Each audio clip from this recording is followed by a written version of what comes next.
you're going to hire bad freelancers on Fiverr.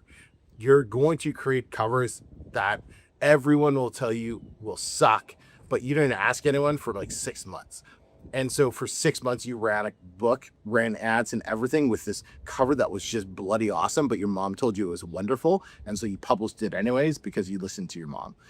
That's the learning tax you're paying. It's just wasting money. Every single person has to pay this. You can't escape it. It's going to happen. It happens differently for everyone, but everyone pays for it. So when you do something and myself or somebody else who has more experience says, that's a bad idea, you need to stop what you're doing, and you've already invested money into it, whether it's a couple $100 or maybe it's $1,000, right? Ouch. That's just learning tax. Don't look at it as failure. Just look at it as okay, well, I guess that was the learning tax I had to pay for this project.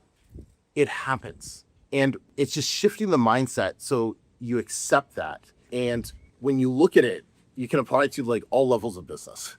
I still pay the learning tax for certain things, right? There's still mistakes I make in the business that just don't work out the way that I want and cost me thousands of dollars. It's like, oh man, learning tax. Oh well, whatever. At least I know not to do that again, right? Without going through that, you don't know. That's what's called the learning tax.